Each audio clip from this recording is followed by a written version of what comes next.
नमस्कार, मैं हूं डॉक्टर सुषमा चौगले मांडेकर और आप देख रहे हैं गंगा एजुकेशन हिंदी। मेरे YouTube चैनल में आप सबका सहर्ष स्वागत है। पिछले वीडियो में हमने गुरु नानक जी द्वारा रचित गुरुबाणी के पद देखे हैं। इस वीडियो में हम वृंद द्वारा रचित उनके दोहों का अध्ययन करने वाले हैं। अध्ययन शुरू करने से पहले मैं आपको एक बार फिर से सूचित कर दूं कि अब तक आपने अगर मेरे YouTube चैनल को सब्सक्राइब नहीं किया है तो सब्सक्राइब कर लीजिए और उसके सामने जो बेल आइकॉन है उसे भी दबाइए ताकि जैसे ही मैं अगला वीडियो अपलोड करूं उसकी सूचना सबसे पहले आपको मिल जाए। तो चलिए बढ़ते हैं कवि वृंद के दोहों की तरफ। जैसे कि हमने पिछले वीडियो में देखा कि हिंदी साहित्य को 4 कालखंडों में विभाजित किया जाता है: आदिकाल, भक्तिकाल, रीतिकाल और आधुनिक काल। गुरु नानक जी भक्तिकालीन काव्यधारा के अंतर्गत आते हैं और कवि वृंद रीतिकालीन काव्यधारा के अंतर्गत आते हैं। रीतिकालीन काव्य परंपरा में, रीतिबद्ध काव्य परंपरा में उनका नाम बहुत ही आदर से लिया जाता है। हम कवि वृंद को जानने से पहले कवि वृंद जी के जीवन का परिचय देखने वाले हैं। कवि वृंद का जीवन परिचय प्रामाणिक नहीं है। उनके जीवन परिचय को लेकर अलग अलग मत पाए जाते हैं। पंडित राम नरेश त्रिपाठी, उनका जन्म सन 1643 में उत्तर प्रदेश के मथुरा के किसी गांव में हुआ है ऐसे मानते हैं। डॉक्टर नगेंद्र, उनका जन्म मेड़ता नामक गांव में हुआ है ऐसे बताते हैं। अर्थात उनके जीवन परिचय को लेकर कोई एक स्थिर मत नहीं है। आपकी शिक्षा काशी में हुई है। कवि वृंद का पूरा नाम वृंदावन दास है। रीतिकालीन काव्य परंपरा के अंतर्गत आपका नाम बड़े ही आदर के साथ लिया जाता है। उनमें भी रीतिबद्ध काव्यधारा में आप महत्वपूर्ण स्थान रखते हैं। आपने काव्य के विविध प्रकारों में रचनाएं रची है। 12 मासा के अंतर्गत आपने 12 महीनों का बड़े ही सुंदर तरीके से चित्रण किया है। यमक सतसई में आपने यमक अलंकार का विविध स्वरूपों में स्पष्टीकरण किया है। आपके नीति परक दोहे बहुत ही प्रसिद्ध है एवं लोक व्यवहार में भी अनुकरणीय है। आपका एक दोहा मुझे हमेशा पसंद आता है: करत करत अभ्यास ते जन्मति होत सुजान, रसरी आवत जावत ते सील पर परत निशान। अर्थात यहाँ पे नीति परक यह दोहा है। यहाँ कवि वृंद कहना चाहते हैं कि जो जड़मती मतलब जो मंद बुद्धि है या जिसकी बुद्धिमत्ता इतनी तीक्ष्ण नहीं है, ऐसा व्यक्ति, वह व्यक्ति भी एक अभ्यास, मतलब यहाँ पे पढ़ाई से नहीं है, अभ्यास का तात्पर्य है प्रैक्टिस, तो लगातार एक चीज दोहराना। तो कोई भी एक जड़मती व्यक्ति भी कोई एक चीज लगातार करता रहता है तो वह भी सुजान मतलब बुद्धिमान हो जाता है, उस क्षेत्र में वो ज्ञानी बन जाता है। जैसे हम कुएं से पानी निकालने के लिए रस्सी को बाहर खींचते हैं तो वह रस्सी सील पर मतलब पत्थर पर घिसती रहती है और उस रस्सी के निशान उस पत्थर पर भी पड़ जाते हैं। उसी प्रकार अगर एक चीज हम बार बार दोहराते हैं तो उसका उस व्यक्ति के मस्तिष्क पर भी परिणाम होता है और वह व्यक्ति को अध्ययन करके, वो पढ़ के उसे वो हासिल कर सकता है। इस तरह से यहाँ पे कवि वृंद बताते हैं। तो यहाँ पे ऐसे कवि वृंद के बहुत सारे दोहे हैं जो बहुत प्रसिद्ध है और लोक व्यवहार में भी बहुत ही प्रचलित है, वह अनुकरणीय है।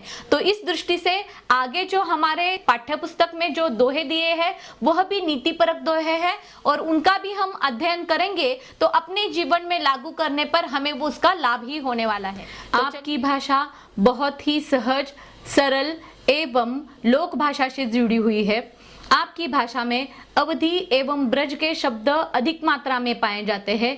आपके द्वारा दिए गए दृष्टांत आपकी भाषा के साथ साथ भाव एवं अभिव्यक्ति को और भी अधिक प्रभावोत्पादक बनाते हैं। दृष्टांत यानी उदाहरण।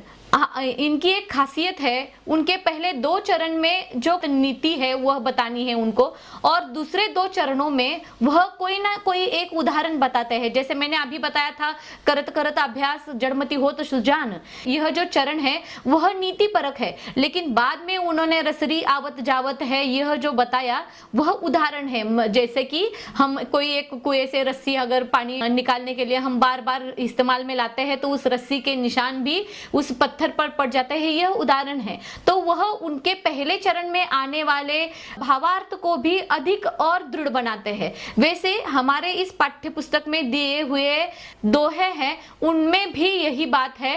पहले 2 चरणों में उन्होंने नीतिपरक बातें बताई है और दूसरे 2 चरणों में उन्होंने कोई एक उदाहरण दिया है जो पहले नीतिपरक विचारों को और ज्यादा अधिक पुष्टि देता है। तो इस प्रकार से यह दोहे जो है वह बहुत महत्वपूर्ण है। आपका निधन सन 1723 में हुआ। आइए देखते हैं हम उनकी प्रमुख रचनाएं।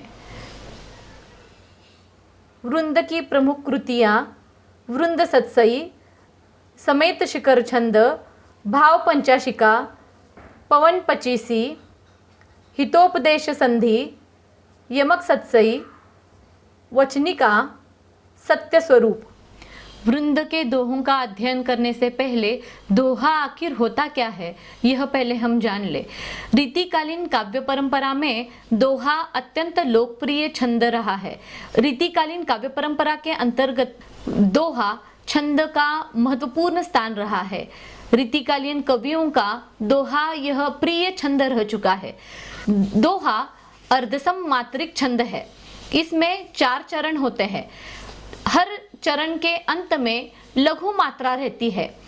पहले और तृतीय चरण में 13 मात्राएं आती हैं और द्वितीय और चतुर्थ चरण में 11 मात्राएं आती हैं। तो आइए देखते हैं ये मात्राएं कैसे गिननी है और यह कैसे होता है, उसका एक सूत्र है, वह किस प्रकार है हम देख लेते हैं। छंद क्या है, छंद के प्रकार कौन से हैं, इनके बारे में मैं अलग से वीडियो बनाने वाली हूँ, तो उनका सविस्तार से हम वहाँ पे विवेचन देखेंगे। लेकिन यहाँ पे आज दोहे हम देखने जा रहे हैं, इसलिए दोहा यह छंद किस तरह से है, उसमें मात्राओं की गिनती किस तरह से होती है, यह अभी हम देख रहे हैं। दोहा छंद अर्धसम मात्रिक छंद है। इसमें पहले और तीसरे चरण में 13 मात्राएं होती है और दूसरे और चौथे चरण में 11 मात्राएं होती है। लघु और गुरु के रूप में यह मात्राएं गिनी जाती है। जैसे कि आप स्क्रीन पर देख रहे हैं, दोहा की 2 पंक्तियां दी गई है और उनके नीचे एस और आई लिखा गया है। यह एस और आई क्या है, ऐसे सवाल आपके दिमाग में आ रहा होगा। एस यह गुरु का चिन्ह है और आई यह लघु का चिन्ह है। और अभी यहाँ लघु और गुरु क्या है यह आप सोच रहे होंगे। लघु यानी लघु मात्रा, जिसे हम रस्व कहते हैं। कोई भी शब्द हम जब उच्चार करते हैं तो पर उच्चार करते वक्त कंठ पर जोर देना नहीं पड़ता या हमें उच्चार करते वक्त कोई तकलीफ नहीं होती। जैसे कि अ, ई, उ आदि जैसे अक्षर रस्व होते हैं तो उस पर जोर नहीं लगता, इसलिए लिखते वक्त रस्व मात्रा उसके साथ लगती है या फिर बिना मात्रा के लिखे जाते हैं, तो इसलिए उसे लघु कहा जाता है। ठीक है, तो उसके लिए चिन्ह है आय। और उच्चार करते वक्त जिस अक्षर पर जोर दिया जाता है, कंठ पर जोर पड़ता है, ऐसे उच्चार जो है वह दीर्घ कहलाते हैं, जिसे गुरु कहते हैं। जो एस दिख रहा है वह गुरु का चिन्ह है। तो यहाँ पे लिखते वक्त गुरु यह दीर्घ मात्रा में लिखा जाता है, जैसे आ, ई, उ, ऐसे जो कंठ पर उच्चार करते वक्त जोर पड़ता है वह दीर्घ मात्रा में लिखे जाते हैं। अर्थात जिस अक्षर के उच्चारण पर जोर नहीं लगता वह लघु मात्रा होती है, ये वह रस्व होती है, इसीलिए उसे लघु मात्रा कहा जाता है। और जिस अक्षर के उच्चारण पर जोर पड़ता है, बल दिया जाता है, वह दीर्घ होती है, इसलिए उसे गुरु कहा जाता है। इनकी गणना कैसे करते हैं वो अभी देख लेते हैं। जहाँ पे गुरु मात्रा है यानी एस का चिन्ह दिया गया है, उसके 2 अंक होते हैं, गिनते वक्त उसमें 2 अंक गिने जाते हैं। और जो लघु है जिसके लिए आई चिन्ह दिया गया है वह 1 है। तो अभी जैसे उदाहरण के तौर पर हम देख लेते हैं, जो जाके गुण जानही सो तीही आदर देत। यह 2 पंक्तियां हम यहाँ पे देख लेते हैं। तो यहाँ पे हम देख रहे हैं यह यह अक्षर आया है वह दीर्घ है। जो कहते वक्त ज पे जोर पड़ता है, इसलिए वो यहाँ पे दीर्घ उच्चारण है, इसलिए मात्रा उसमें लगी है। और जिसका चिन्ह जो है वह गुरु वाला है, यानी एस। जाके, जा और के दोनों में भी उच्चारण के वक्त जोर पड़ता है, इसलिए यहाँ पे भी मात्रा लगी है, इसलिए यहाँ पे भी एस एस लिखा गया है। यहाँ पे गुण, दोनों भी गुण जो है वह ह्रस्व है, इसीलिए, और न के साथ तो मात्रा ही नहीं लगी है। यहाँ पे जो चिन्ह दिया गया है वो आय यानी लघु है। जानही, जानही, जा पे जोर पड़ता है, जा अक्षर से मात्रा जुड़ी है, उच्चारण के वक्त भी इस पर जोर पड़ता है, तो इसलिए यहाँ पे एस यह चिन्ह दिया गया है। और आय जो है न के साथ कोई मात्रा नहीं लगी, इसलिए वहाँ पे लघु वाला चिन्ह दिया गया है आय। ही के साथ भी मात्रा लगी है, इसलिए उच्चार करते वक्त कंठ पर जोर आता है, इसलिए यहाँ पे एस यह चिन्ह दिया गया है। देखिए गिनती करते वक्त, देखिए एस यानी 2 और आई यानी 1 है, तो 2 और 2 4 और 2 6 और 2 8 और 2 10, और यहाँ पे 1 2 3 है, 10 और 3 13 हो गए। ठीक है, ठीक उसी प्रकार अगले पंक्ति में सो तीही आदर देत, सो के साथ स के साथ मात्रा लगी है, इसीलिए यहाँ पे एस यह चिन्ह दिया गया है, यानी गुरु है। तीही दोनों भी ह्रस्व है, तो यहाँ पे आय आय यानी लघु लघु यह मात्रा दी गई है। आदर देत में अ के साथ मात्रा लगी है, इसलिए यह दीर्घ है, तो यहाँ पे गुरु है।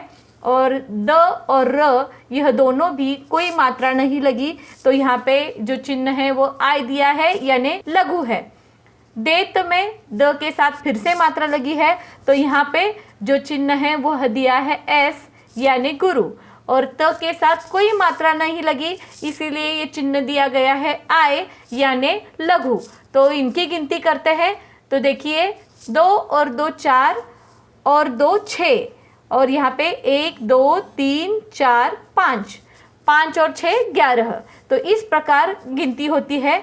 तो जैसे कि मैंने बताया कि यहाँ पे पहले और तीसरे चरण में जो है वह 13 मात्राएं होती है, और दूसरे और चौथे चरण में 11 मात्राएं होती है। आप कविवृंद जी के सारे पदों को अगर आप देखोगे तो वह उनकी मात्राओं की गिनती आप करोगे तो इस प्रकार से ही आपको मिलेगी।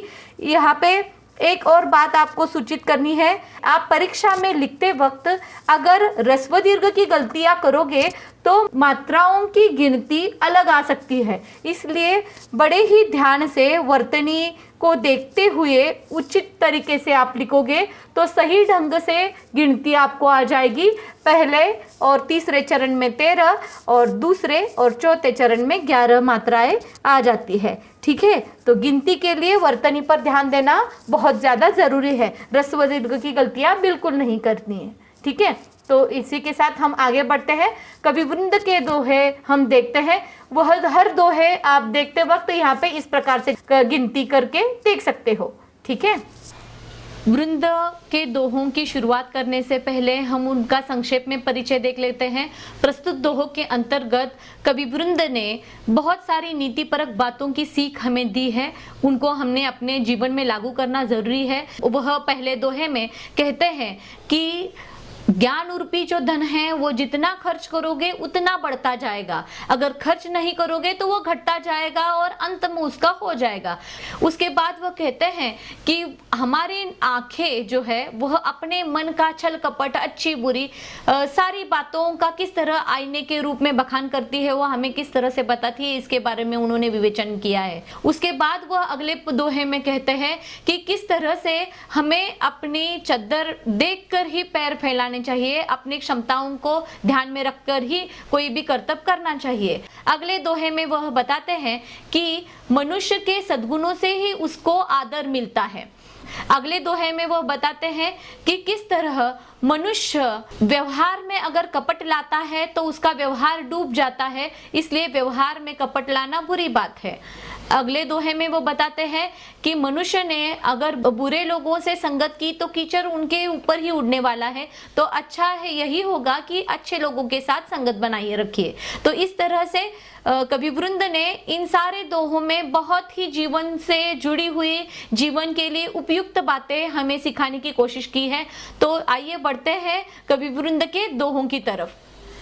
पहला दोहा है, सरस्वती के भांडार की बड़ी अपूर्व बात, ज्यों खर्चे त्यों त्यों बढ़े, बिना खर्चे घटी जात। अर्थात सरस्वती यानी सरस्वती, ज्ञान की देवता, ज्ञान।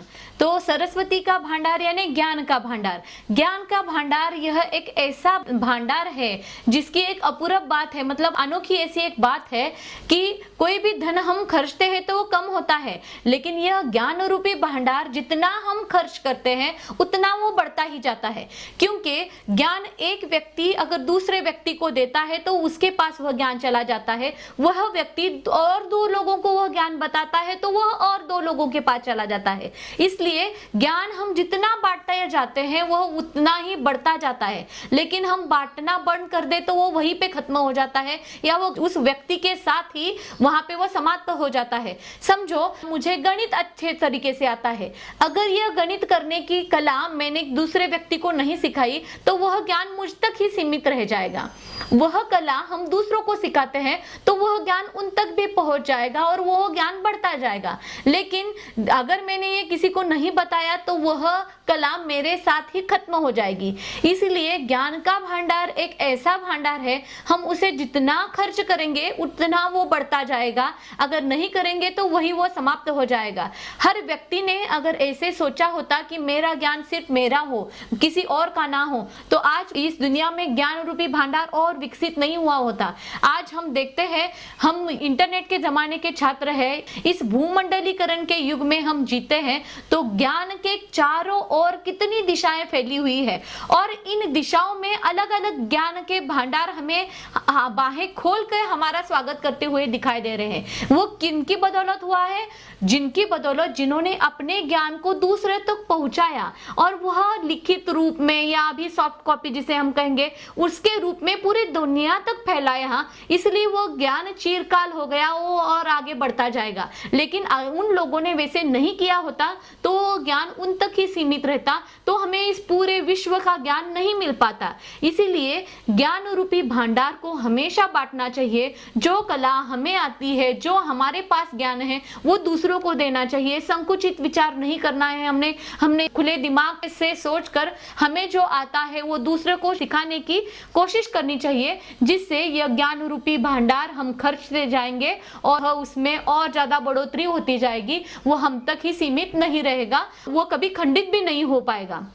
इसलिए यहाँ पे जो हमें पहले कविवृंद कहते हैं कि ज्ञान रूपी भांडार की एक यह अपूर्व बात है, जितना हम खर्चेंगे उतना वो बढ़ेगा, जितना उसका हम खर्च नहीं करेंगे वो वहीं पे घटित होता जाएगा और अंत उसका हो जाएगा। इसलिए ये बातें हमें ध्यान में रखनी है। आप मेरे ख्याल से बहुत अच्छी तरह से इस दोहे को समझ चुके होंगे। अगली दोहे की तरफ हम बढ़ते हैं। नैना देत बताए सब, हिय को हेत अहेत, जैसे निर्मल आरसी, भली बुरी कही देत। अर्थात यहाँ पे नैना मतलब आंखें। आंखें जो है वह मन का दर्पण है, यहाँ मानते हैं वृंद जी, क्योंकि हमारी आंखों से कोई बात छुपती नहीं है, हमें दिखाई देता है आपके मन में जो चल रहा है वो आपकी आंखों में। जैसे हमें किसी के मन में कोई किसी एक व्यक्ति के लिए कपट भाव है तो उनकी आंखों से हमें मालूम होता है कि भाई इसकी आंखों में कुछ है जो मेरे लिए अच्छा नहीं है। किसी के मन में कोई स्नेह भाव है तो हमें झट से पता चलता है कि इनकी आंखों में मेरे लिए स्नेह भाव है। या कोई किसी के मन में नफरत रखता है तो आंखें देख के ही हमें पता चल जाता है कि ये नफरत की आंखों से मुझे देख रहा है। कोई हमें बुरी आंखों से देखता है तो हमें झट से पता चल जाता है कि उसकी आंखों में बुराई है, वो कुछ अलग नजर से अलग तरीके से मुझे देख रहा है। मतलब यह जो आंखें है वो आपके दिल का आईना है। आपके दिल में जो भली बुरी सारी बातें हैं उनको आपकी आंखों से छुपाया नहीं जा सकता, वो आंखों से दिखाई देती है। जैसे यहाँ पे उन्होंने एक उदाहरण दिया है आईने का। आरसी मतलब आईना। यह आईना दुनिया एक ऐसी चीज है जिसमें हम कितना भी छुपाना चाहे छुपा नहीं सकते। हम आईने के सामने खड़े होते हैं तो हमें आईने में आपका प्रतिबिंब दिखाई देता है और वह प्रतिबिंब जैसे के तैसा दिखाई देता है। मतलब वह उसमें अगर आपकी अच्छाइयाँ बुराइयाँ जो है वैसे वो आपको दिखाने का काम करता है। वो मोबाइल वाला सेल्फी वाला मोड पे आप देखोगे तो उसमें एडिटिंग का ऑप्शन है जिससे आपको बहुत ही फिल्टर करके आपकी सूरत बहुत अच्छी दिखाई देगी। लेकिन आईना जो है वो आपसे कुछ झूठ नहीं बताएगा, जैसे है वैसे ही दिखाएगा। फिर वो भला बुरा दोनों भी आपको एक साथ दिखाएगा, जैसा है वैसे ही। वैसे ही आपके नैना, आपके आंखें, आपके दिल का आईना है। आपके दिल में जो भी अच्छी बुरी बातें हैं वो आपकी आंखों से बयां होती है, ऐसे यहाँ पे कविवृंद कहते हैं। तो मेरे ख्याल से बहुत ही आसान दोहा है, आप समझ चुके होंगे। आगे बढ़ते हैं अगले दोहे की तरफ। अगला दोहा है, अपनी पहुंच बिचारी के करतब करिए दौर, तेते पांव पसारिए जेती लंबी सोर। अर्थात यहाँ पे कविवृंद जी हमें एक महत्वपूर्ण बात की ओर संकेत दे रहे हैं कि पहले अपनी पहुंच कहाँ तक है देखिए, मतलब खुद की क्षमता कितनी है देखिए, कि ताकि जब कोई आप लक्ष्य निर्धारित करें तो उस लक्ष्य को पाने के लिए आपको आपकी क्षमताओं का आकलन होना जरूरी है। क्योंकि हम अपनी क्षमता से अतिरिक्त कोई एक बात करेंगे तो वह लक्ष्य प्राप्त नहीं हो पाएगा। या हम कहें कि हम अपनी क्षमता से ज्यादा कोई एक व्यय करें, खर्च करें, तो बाद में उसका नुकसान हमें भुगतना पड़ेगा, उसका खामियाजा हमें चुकाना पड़ेगा। इसलिए पहले आप देखिए कि आपकी क्षमता कितनी है, आपके पास कितना धन है, या आपके पास कोई चीज कितनी है, या आपके पास कोई कर्तव्य दिखाने के लिए कोई एक ज्ञान कितना है, वो पहले देखिए। पहले आप नापिए कि आप कितने पानी में हो और फिर आगे गोता लगाने की सोचिए, कर्तव्य दिखाने की सोचिए। इसलिए हर व्यक्ति ने लक्ष्य निर्धारण करने से पहले या कोई एक खर्च करने से पहले भी पहले अपनी क्षमता को देखना होगा और उस क्षमता के अनुसार ही कर्तव्य दिखाने होंगे या कुछ खर्च करना होगा। या अगर हम बड़प्पन दिखाने के झमेले में फंसेंगे तो उसके खामियाजे बाद में आपको भुगतने पड़ेंगे। उसके लिए उन्होंने एक आगे उदाहरण बताया कि हमें उतने ही पांव फैलाने हैं जितने आपकी चादर लंबी है। अगर आप चादर से बाहर पांव फैलाओगे तो आपके पांव खुले पड़ जाएंगे। तो उसी तरह आपकी क्षमता अगर नहीं होगी और आप कोई कर्तव्य दिखाने की सोचेंगे तो आप सबके सामने खुले पड़ जाओगे। मतलब आपका अज्ञान वहां पे दिखाई देगा या आपकी दुर्बलता या अर्थहीनता आप वहां पे दिखाई देगी, उसका खामियाजा आपको भुगतना पड़ेगा। इसीलिए हमेशा मनुष्य में जितनी चद्दर है उतने ही पैर फैलाने चाहिए। उसी प्रकार अपनी जितनी क्षमता है उतने ही क्षमता को ध्यान में रखते हुए कोई भी कर्तव्य करना चाहिए। तो इस प्रकार यह दोहा आप समझ चुके होंगे। अगले दोहे की तरफ हम आगे बढ़ते हैं। अगला दोहा है, फेर न हवे कपट सो जो कीजे व्यापार, जैसे हांडी काट की चढ़े न दूजी बार। अर्थात यहाँ पे कोई एक व्यापार हम करने वाले हैं, व्यापार यानी व्यापार, व्यवसाय, तो हमारे मन में अगर वह कपट होगा तो वो व्यापार निरंतर नहीं चल पाएगा, चिरकाल तक नहीं टिक पाएगा। जैसे यहाँ पे आगे उन्होंने उदाहरण दिया है कि जैसे हांडी काट की चढ़े न दूजी बार, मतलब हांडी यानी बर्तन, लकड़ी का बर्तन, काट यानी लकड़ी, तो काट का बर्तन, लकड़ी का बर्तन जिस तरह चूल्हे पे अगर हम चढ़ाएंगे तो वो जल के राख हो जाएगा, वो दूसरी बार हम चूल्हे पर नहीं चढ़ा पाएंगे। उसी प्रकार लकड़ी की हांडी चूल्हे पर दोबारा हम नहीं चला सकते क्योंकि वो जल के खत्म हो जाएगी। उसी प्रकार व्यापार करते समय मनुष्य के हृदय में कपट भाव आ जाएगा, कपटपूर्ण व्यवहार आ जाएगा, तो उसका व्यापार दीर्घकाल नहीं चल पाएगा, वो वहां पे खत्म हो जाएगा। इसलिए यहाँ पे यह जो दोहा है वो मनुष्य के व्यापार से ही नहीं जुड़ा, उसके आचरण से भी जुड़ा हुआ हमें दिखाई देता है। तो इस प्रकार इस दोहे का अर्थ आप समझ चुके होंगे। तो आगे बढ़ते हैं अगले दोहे की तरफ। अगला दोहा है, ऊंचे बेटे ना लहे गुण बिन बड़प्पन कोई, बैठो देवल शिखर पर वायस गरुड़ न होई। अर्थात यहाँ पे कविवृंद कहना चाहते हैं कि यह जो बड़प्पन है वह ऊंचे शिखर पर बैठने से प्राप्त नहीं होता, उसके लिए आपके पास वह गुण होने जरूरी है। अगर आपके पास अच्छे गुण नहीं होंगे तो आप ऊंचाइयों पर नहीं पहुंच पाएंगे, अगर पहुंच भी गए तो वो बड़प्पन आप में नहीं आएगा। जैसे देवल यानी मंदिर, मंदिर के शिखर पर कोई एक वायस मतलब कौवा, कोई एक कौवा मंदिर के शिखर पर बैठता है तो वह बैठने से वो गरुड़ नहीं हो पाता। गरुड़ की विशेषता क्या है? वह खुले आसमान में ऊंचाइयों तक अपनी उड़ान ले सकता है, कौवा उसकी ऊंचाइयों तक नहीं पहुंच पाता क्योंकि उसके पास वह गुण नहीं है। इसलिए देवल के शिखर पर बैठने से कौवा अपने आप को गरुड़ नहीं समझ सकता। इसी प्रकार मनुष्य के पास अगर गुण नहीं होंगे तो उसके पास वह बड़प्पन नहीं आ सकता। बहुत ही सीधी सरल भाषा में कवि वृंद ने हमें यह बहुत महत्वपूर्ण बात यहाँ पे समझाने की कोशिश की है। आशा करती हूँ कि यह दोहा आपको समझ में आया होगा। आगे बढ़ते हैं अगले दोहे की तरफ। अगला दोहा है, उद्यम कबहू न छांडिए पर आशा के मोद, गगरी कैसी फोरिए उन्यों देखी पयोंद। अर्थात मनुष्य को कभी प्रयत्न नहीं छोड़ना चाहिए और कभी दूसरे पर निर्भर भी नहीं रहना चाहिए। हम किसी के ऊपर निर्भर रहते हैं, आस लगाए रहते हैं, हमें आशा रहती है कि कोई हमारा ये काम कर देगा, या हम किसी के ऊपर निर्भर रहकर ये काम अपना आसानी से हो जाएगा। हम उस पर निर्भर रहकर अपना काम छोड़ देते हैं तो वह कभी पूरा नहीं हो सकता। कवि वृंद ने यहाँ पे एक उदाहरण दिया है कि हमें मनुष्य को आसमान में काले घने बादल दिखाई देने के बाद बारिश आएगी, इस आस में अपने घर में जो पानी से भरा हुआ घड़ा है वह गगरी यानी घड़ा नहीं फोड़ना चाहिए। क्योंकि समझो वो बादल सिर्फ आकाश में दिखाई दिए, पयोंद मतलब बादल आकाश में दिखाई दिए और बरसे ही नहीं, पानी ही नहीं मिला, तो जो घर में है वो भी पानी चला जाएगा ना।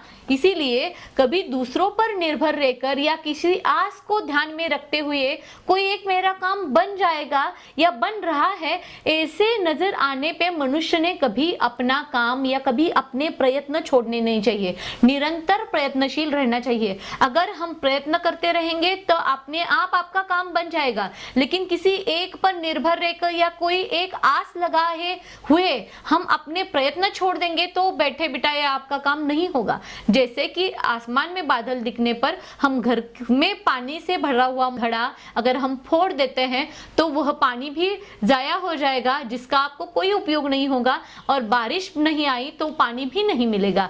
इस प्रकार मनुष्य ने कोई एक आस लगा के अपने प्रयत्न को नहीं छोड़ना है, लगातार प्रयत्नशील रहना है। इसकी ओर कवि वृंद निर्देश करते हुए इस दोहे में नजर आते हैं। ठीक है, तो आगे बढ़ते हैं अगले दोहे की तरफ। अगला दोहा है, कुछ कही नीच न छेड़िए भलो न वाको संग, पाथर डाले कीच में उछरी बिगारे अंग। अर्थात यहाँ पे हमें कवि वृंद इस बात की ओर संकेत करते हुए नजर आते हैं कि संग किस तरह होनी चाहिए। हम बुरे व्यक्तियों के संग में आते हैं या बुरे लोगों को उकसाते हैं तो वह उनकी बुराई आप पर भी असर करती है, आप भी उनके साथ उनके जैसे बन जाते हो। जैसे हम कीचड़ में अगर पत्थर फेंकते हैं तो वो कीचड़ उछलकर आपके ही शरीर पे आ जाता है, उसी प्रकार हम बुरे लोगों को छेड़ते हैं तो उनकी बुराई आप पर ही पलट सकती है। तो इसलिए हमेशा संग जो है वो अच्छे लोगों का करना चाहिए। बुरे लोगों का संग करने से आपका नुकसान हो सकता है, आपको उसके खामियाजे भुगतने पड़ सकते हैं। इसकी ओर कवि वृंद यहाँ पे संकेत करते हुए नजर आते हैं। तो आगे बढ़ते हैं अगले दोहे की तरफ। जो पावे अति उच्च पद ताको पतन निदान, जो तपि तपि मध्याहन लो अस्त होतु है भान। अर्थात यहाँ पे कवि वृंद जी हमें एक महत्वपूर्ण संदेश दे रहे हैं कि कभी भी हमें कोई एक उच्च पद हासिल करने पर अहम भाव मन में नहीं रखना चाहिए। अहंकार मनुष्य को खत्म कर देता है। अहंकार जब मनुष्य के मन में आता है तो उसकी सारी अच्छाइयां, उसके सारे गुण खत्म हो जाते हैं। इसीलिए जब हम किसी उच्च पद को प्राप्त कर लेते हैं तो हमेशा मन में नम्रता, हमेशा मन में विवेक, सद्भावना को जीवित रखना जरूरी है। अहंकार को कभी भी अपने मन में स्थान नहीं देना चाहिए, क्योंकि जब यह अहंकार आपके मन में आता है तब आप उस पद का सही उपयोग नहीं कर पाते, या आपके नीचे जो काम करने वाले हैं उनके साथ सद्वर्तन नहीं कर पाते। इसीलिए जब हम ऊंचे पद पर पहुंच जाते हैं तो आपके मन में कोई भी अहंभाव नहीं होना चाहिए। यहाँ पे बहुत ही मार्मिक उदाहरण दिया है वृंद जी ने कि एक सूर्य का, आपने देखा होगा दिन निकलता है तो सूरज ऊपर उग आता है। जैसे जैसे जैसे दोपहर होने लगती है तो दोपहर में सूरज की गर्मी तपिश बढ़ती जाती है, लेकिन जैसे ही शाम ढलने लगती है कि वह गर्मी थोड़ी थोड़ी शांत शीतल हो जाती है, क्योंकि वह सूरज ढलने को होता है, सूर्यास्त का समय हो जाता है। उसी प्रकार हमारे पास अगर कोई एक पद है तो वह पद कल होगा या नहीं उसकी हम कुछ शाश्वती नहीं दे सकते हैं, क्योंकि मनुष्य के जीवन में उतार चढ़ाव, संघर्ष आते ही रहते हैं। कभी हम ऊंचाइयों के शिखर पर होते हैं तो कभी निचले पायदान पर होते हैं। तो मनुष्य ने हमेशा एक ध्यान में रखना है कि हमारे जीवन में भी उतार चढ़ाव आते रहेंगे। जिस तरह सूरज उगता है तो वो ढलने वाला है ही, उसी प्रकार हमारे पास कोई एक पद है तो शायद वह नहीं होगा, और आज नहीं है तो शायद कल हमारे पास ऊंचा पद आ भी सकता है। तो इन संभावनाओं को ध्यान में रखते हुए मनुष्य ने कभी भी किसी पद पर पहुंचने पर अहंकार की भावना नहीं रखनी है। जैसे सूर्य को मालूम है उसका अस्त होने वाला है तो उसकी तपिश जैसे कम होती जाती है, वैसे ही आपका जब अस्त होगा या आप जिस पद पे हो उस पद पर आपके मन में कोई अहम भाव होगा तो आपके उस पद का भी अस्त हो जाएगा। इसीलिए मनुष्य को उच्च पद पर पहुंचने पर अहंकार मन में नहीं लाना है। ठीक है, मुझे लगता है ये आप दोहा समझ चुके होंगे। अगला दोहा है, जो जाको गुण जान ही सो तीही आदर देत, कोकिला अंब ही लेत है काग निम्बोरी लेत। अर्थात यहाँ पे जिसके जिस प्रकार गुण होते हैं उस प्रकार उन गुणों का आदर भी होता है। अच्छे व्यक्ति अच्छे गुणों की तरफ ही आकृष्ट होते हैं और बुरे व्यक्ति बुराई की तरफ। जैसे यहाँ पे कवि ने कोकिला और कौवे का उदाहरण दिया है। आपने देखा होगा कोयल जो होती है, कोकिला हमेशा आम के पेड़ पर रहती है, वहां पे बैठ के ही कुहू कुहू करती है और वहां पे बैठ के ही आम खाती है। और उसी प्रकार कौवा जो होता है वो निम्बोर के पेड़, निम्बोर यानी नीम के फल, नीम के पेड़ पर बैठकर निम्बोर ही खाता रहता है, क्योंकि उसका गुणधर्म ही उस प्रकार का है। तो इसलिए मनुष्य ने हमेशा अपने अंदर अच्छे गुणों का विकास करना जरूरी है। हम जब अच्छे गुणों का विकास करेंगे, हमारे अंदर अच्छे गुण विकसित करेंगे, तब हमेशा आपको आदर की नजरों से देखा जाएगा और आपको आदर ही प्राप्त होगा। जिस तरह कोयल को आम प्राप्त होते हैं उसी प्रकार, वरना कौवे की भांति आपको निम्बोर ही चखने पड़ेंगे। इसलिए हमेशा आप सद्गुणों का ही अवलंब किया करो, अच्छे गुणों को ही स्वीकार किया करो और उनको विकसित किया करो, तभी आपको आदर प्राप्त होगा। ठीक है, तो आगे बढ़ते हैं अगले दोहे की तरफ। अगला दोहा है, आप अकारज आपनो करत कुबुद्धि के साथ, पाए कुलाड़ी आपने मारत मूरख हाथ। अर्थात मनुष्य ने हमेशा कोई भी काम करने से पहले 10 बार सोचना जरूरी है, क्योंकि मनुष्य बिना सोचे अगर कोई काम करता है तो उसमें 10 गलतियां करता है जो आपके लिए बाद में नुकसानदेह सिद्ध होती है। इसीलिए हमेशा अच्छे विचारों से कोई भी काम करना है तो कीजिए, कुबुद्धि से यानी बुरे विचारों से कोई भी आप कुबुद्धि से विचार करके काम करते हो तो खामियाजा आप ही को भुगतना पड़ता है, आप ही का नुकसान होता है। जैसे यहाँ पे कवि ने बहुत सुंदर उदाहरण दिया है, एक मूर्ख व्यक्ति ही होगा जो अपने पैर पर कुल्हाड़ी मारेगा। पैर पर कुल्हाड़ी मारने से उसी को चोट लगने वाली है, यह वह नहीं जानता, उसी का नुकसान होने वाला है, उससे वो वाकिफ नहीं होता। उसी प्रकार अगर कोई काम हम करने वाले हैं तो पहले उसके बारे में सोचिए, यह कार्य करने के बाद या यह काम करने के बाद उसका फल क्या होने वाला है।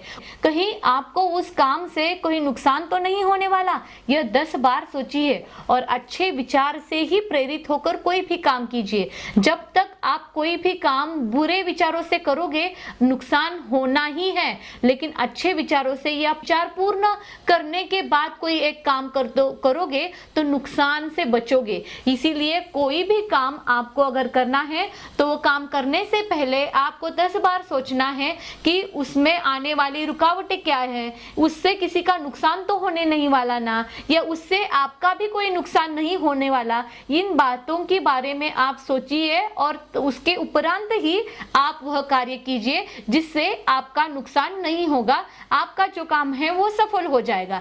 इस तरह हमेशा पैर पर कुल्हाड़ी मारने से बचिए। आप मूर्ख नहीं हो, आप होशियार हो, तो अच्छे विचार रखिए, कुबुद्धि से कभी भी सोचिए नहीं।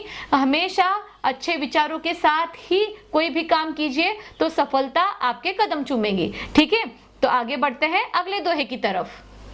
कुल कपूत जान्यो परे लखी सुलभ लक्षण गात, होनहार बिलवान के होते चिकने पात। अर्थात यह दोहा है वह बहुत महत्वपूर्ण है, क्योंकि जिस व्यक्ति के अंदर कोई गुण होते हैं या कोई व्यक्ति प्रतिभाशाली होता है, कोई व्यक्ति श्रेष्ठ होता है, तो उसके श्रेष्ठता या उसके प्रतिभा उसके बचपन में ही दिखाई देती है। देखिए, बूढ़े बुजुर्ग लोग कहते हैं कि इसके लक्षण तो पालने में ही दिखाई देते हैं, तो इसका अर्थ ही यह है कि जो व्यक्ति होशियार होता है या प्रतिभा संपन्न होता है, उस व्यक्ति के गुण उसके पैदाइश से ही दिखाई देते हैं। क्योंकि हर व्यक्ति इस पृथ्वी पर जब जन्म लेता है तो उसके कुछ गुण जन्म से ही उसके साथ आ जाते हैं। तो जन्म से आने वाले गुणों को निखारना बाद में उस व्यक्ति के ऊपर निर्भर रहता है, लेकिन उन गुणों का निखार पहले से ही, बचपन से ही वहां पे दिखाई देता है। यहाँ पे जैसे कवि वृंद जी ने एक उदाहरण दिया है, कोई एक पौधा हम लगाते हैं तो वह पौधा आगे बढ़ा होने के बाद या बढ़ने के बाद किस तरह से होगा, इसके गुण, उसके लक्षण उस पौधे के पत्तों में ही दिखाई देते हैं। क्योंकि जब हम छोटा सा पौधा लगाते हैं तो अगर उसके जो पत्ते होते हैं वह चिकने होते हैं या उस पर कुछ चिकनाहट होती है तो वह पौधा आगे बढ़कर बहुत बड़ा वृक्ष बनेगा और सबको छाया देगा, फल फूल देगा। यह वहीं पे हमें जाहिर हो जाता है। उसी प्रकार कोई एक व्यक्ति जब प्रतिभाशाली होता है तो उसके गुण, उसके लक्षण, उसकी प्रतिभा उसके बचपन से ही दिखाई देती है, ऐसे कवि वृंद कहते हैं। तो इस प्रकार हमने देखा कि कवि वृंद ने किस तरह से नीतिपरक सीख हम सबको दी है इन दोहों के माध्यम से। उन्होंने हमें सुंदरता से बताया है कि हमारे पास जो ज्ञान होता है, जो ज्ञान रूपी भंडार है, वो जितना आप खर्च करोगे उतना ही वो बढ़ता जाएगा, और वह हम खर्च नहीं करेंगे तो वो घटता जाएगा। ठीक उसी प्रकार हमारी आंखें जो है वो अपने मन का आईना है। हमारे मन में जो जो चल रहा है, अच्छा बुरा, सारी बातें आपकी आंखों से बयां होती है। इसलिए आपकी आंखें आपके मन का आईना है। और उतना ही नहीं, आप अपने व्यापार करते वक्त आपके मन में अगर कोई कपट भाव होगा या आपके मन में कुविचार होंगे तो आपका व्यापार कभी आगे नहीं बढ़ेगा, वो वहीं पे खत्म हो जाएगा। इसलिए आपके आचरण में कपट भाव कभी होना नहीं चाहिए। तो इस दृष्टि से भी हमें ध्यान देना होगा। साथ ही कवि वृंद जी ने हमें यह भी बताया है कि हमारे मन में अगर अच्छे लक्षण होंगे तो हमें अच्छाई की तरफ ही वह लेके जाएंगे। जिस प्रकार कोयल आम खाती है तो उसके मन में वह मिठास है, तो इसलिए वो मीठे आम खाने की पात्र है। तो उसी प्रकार हमारे मन में अगर सद्विचार है तो हमारे विचारों का, सद्गुणों का आदर समाज में होगा ही होगा। तो उसके बाद उन्होंने बताया है कि किस तरह से हमें हमेशा अच्छे लोगों की संगत करनी चाहिए, बुरे लोगों को कभी छेड़ना नहीं चाहिए। क्योंकि हम कुसंगत या बुरे लोगों को अगर छेड़ते हैं तो जैसे कि मानो अपने आप पर ही कीचड़ उछालते हैं, इसीलिए हमें नुकसान ही होने वाला है, तो उससे बचिए। कभी आगे भी कहते हैं कि किस तरह से मूर्ख व्यक्ति की तरह अपने पैर पर कुल्हाड़ी नहीं मारनी है, हमेशा अच्छी सोच रखकर, अच्छे विचारों से प्रेरित होकर या कोई भी काम शुरू करने से पहले 10 बार सोचकर ही कोई भी काम करना चाहिए, जिससे आपका कोई नुकसान ना हो।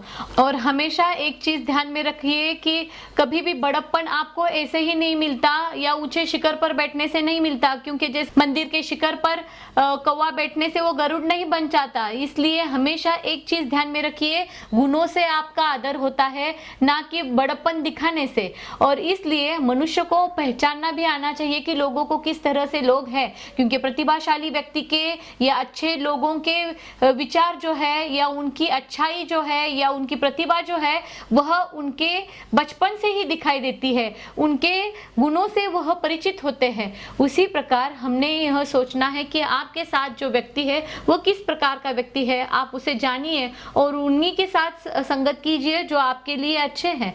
तो हमेशा आप प्रतिभा संपन्न व्यक्तियों के संपर्क में आओगे तो उससे आपको लाभ जरूर होने वाला है, यह ध्यान में रखिए। इस प्रकार हमने देखा कि वृंद जी ने बहुत ही सुंदर तरीके से और बहुत सीधी सरल भाषा में और अलग अलग उदाहरणों से हमें नीतिपरक विचार बताने की कोशिश की है, उनसे हमें कुछ बोध लेना है और उन्होंने जो सीख हमें दी है उनको आपने जीवन में स्वीकारना है, जिससे आपका लाभ हो सके। ठीक है, तो इस प्रकार हमने कवि वृंद जी के दोहों का अध्ययन यहाँ पे कर लिया है। स्वाध्याय जो अंत में दिया गया है वह हम अगले वीडियो के दौरान देखने वाले हैं।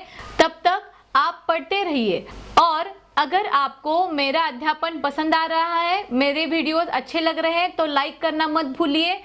यह वीडियो अपने दोस्तों को भी शेयर कीजिए, सब्सक्राइब बटन दबाइए और उसके सामने जो बेल आइकॉन है उसे भी दबाना मत भूलिए, ताकि अगला वीडियो जैसे ही मैं अपलोड करूं सबसे पहले आपको उसकी जानकारी मिल जाए। तब तक के लिए धन्यवाद।